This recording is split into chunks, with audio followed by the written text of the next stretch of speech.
Hey, what's going on everyone, and welcome back to Monster Tamer Showcase, where we break down new and upcoming monster taming games. Today we're going to be taking a look at Guild of Dragons, which is currently on Kickstarter, and is already fully funded as of the time this video goes live. Guild of Dragons is a settlement building, dragon taming, exploration, and conquest title currently coming to PC. Throughout this video we will be checking out its Kickstarter trailer and breaking down the campaign in a clear and concise manner. I do encourage everybody to check out the campaign when they're done here. It'll be linked below. Without further ado, let's dive right in.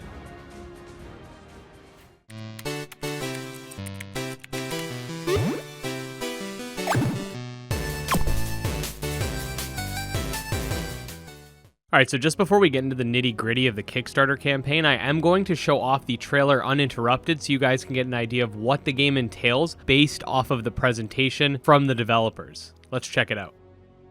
Raise and tame dragons. Explore the vast world in first person or third person and build in top-down view. Build up your settlement. The lives of your people and dragons are on the line. Your ability to build a working infrastructure is crucial to their survival. Trade with different merchants. Buy and sell prices on their market may differ enormously. Farm, mine, and craft weapons, potions, and power-ups. Whenever you feel brave enough, attack to free the last remaining dragon eggs.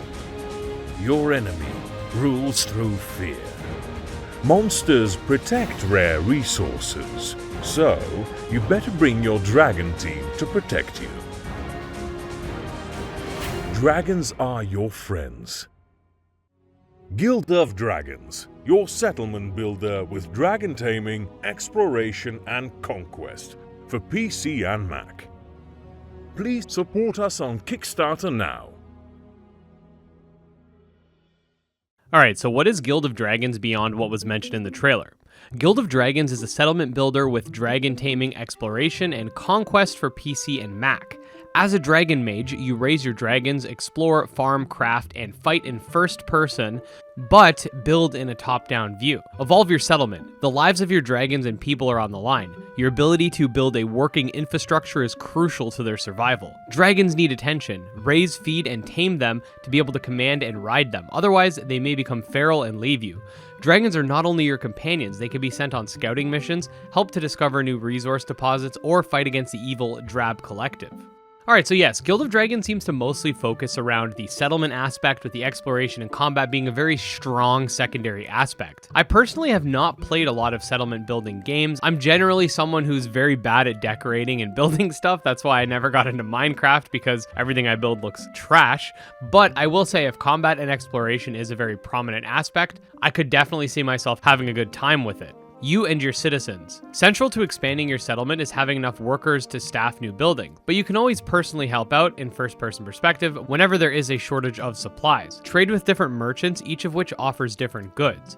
Depending on how close they are to your settlement, their specialization, buy and sell prices, and their market may differ enormously. Farm, mine, and craft. Choose from a variety of dragon fruits, crops, flowers, and herbs, either placed in a glass house or in the herbalist house or on a farm. You and your people mine and collect much needed resources, which are then used in production buildings with appropriately assigned workers to create new projects. It is important to ensure a constant flow of resources, eliminate bottlenecks in your supply chain, and store your goods in warehouses. Crafting weapons, potions, and power-ups give the dragons and yourself a crucial advantage. Of course, you have to build the appropriate buildings first. You can find new recipes through quests, or you can try combinations to see if it works. Okay, so the crafting, mining, and all that fun stuff coupled with the aesthetic obviously are giving those cool medieval vibes, but now we gotta talk about some exploration, which I'm personally really interested in myself. Explore new biomes to find much needed resources, but beware. Monsters protect rare resources, so you better bring your dragon team to protect you.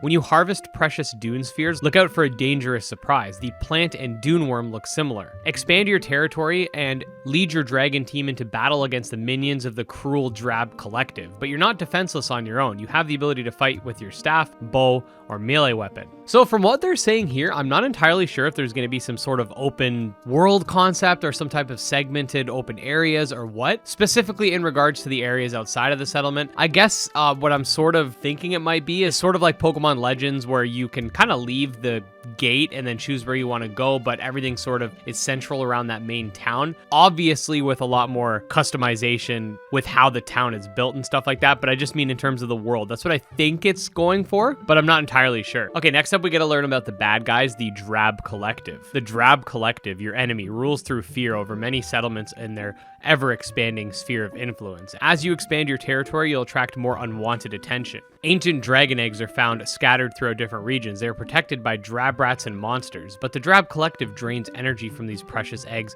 to spawn distorted creatures that they can control. Whenever you feel brave enough, you can attack with your dragon team to free the last remaining dragon eggs.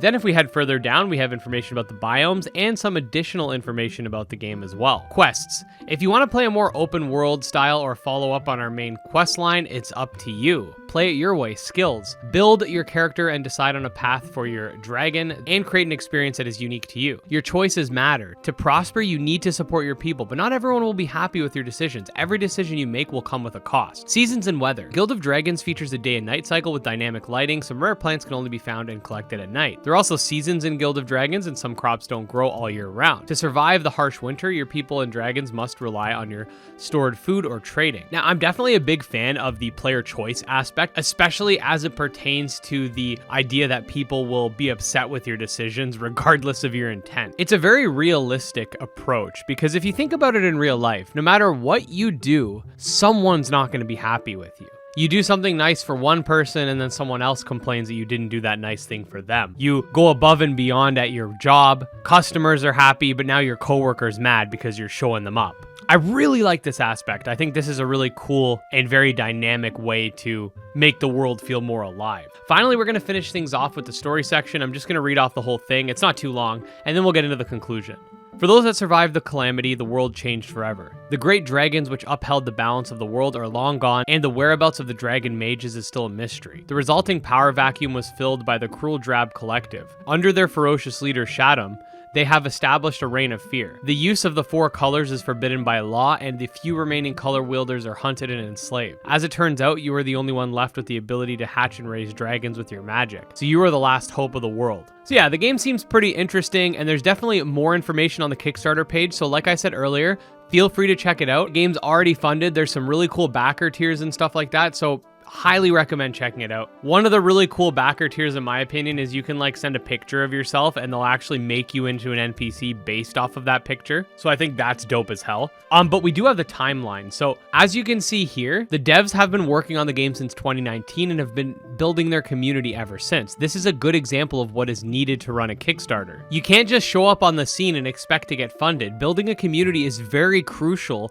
especially in a more niche area like the monster taming genre. Guild of Dragons are an example of that paying off. As far as early access and beta are concerned, those will be appearing in 2023 with full launch presumably coming sometime after. So with all that being said, let me know what your thoughts on Guild of Dragons so far are. Does the game interest you? Are you going to back it? And what hopes and expectations do you have for it? If you are a fan of the monster taming genre, definitely consider subscribing to my channel because I put out new monster taming videos every single day. You can also check me out on Twitter, Discord, and Patreon, all links below. Special thanks to my patrons, especially Dark Persona, Jim Hamilton, and Steel Case, and we'll see you guys next time. Peace.